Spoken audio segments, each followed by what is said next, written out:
ഗാന്ധി ദർശൻ സമിതി ചെറുപുഴ മണ്ഡലം കമ്മിറ്റിയുടെ നേതൃത്വത്തിൽ നടത്തിയ ഗാന്ധി ജയന്തി വാരാഘോഷവും വിദ്യാർത്ഥികൾക്കായി നടത്തിയ ഗാന്ധി ക്വിസ് മത്സരവും ജില്ലാ ജനറൽ സെക്രട്ടറി സലീം തേക്കാട്ടിൽ ഉദ്ഘാടനം ചെയ്തു.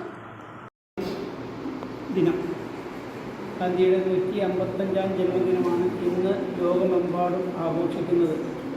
എന്താണ് ലോകമെമ്പാടും ഗാന്ധിയുടെ ജന്മദിനം ആഘോഷിക്കാനുള്ള കാരണം നിങ്ങൾക്കറിയില്ല? എന്താണെന്നറിയാം. ലോകത്ത് സമാനതകളില്ലാത്ത സമരമുറകളിലൂടെ ഏകദേശം 300 വർഷക്കാലം ഇന്ത്യയെ കീഴടക്കി ഭരിച്ചിരുന്ന ബ്രിട്ടീഷ് സാമ്രാജ്യത്തിനെതിരെ മണ്ഡലം പ്രസിഡന്റ് MK ബാലചന്ദ്രൻ അധ്യക്ഷനായി. ഗാന്ധി ക്വിസ് മത്സരത്തിൽ Cherupuzha JMUP school വിദ്യാർത്ഥികളായ Abiel Tony, അനൈ K Raj, Josbin Jithesh എന്നിവർ യഥാക്രമം 1, 2, 3 സ്ഥാനങ്ങൾ നേടി. നേതാക്കളായ VV Damodaran, C Sreedharan, TP Sreenish, Romy P Devasya തുടങ്ങിയവർ സംസാരിച്ചു.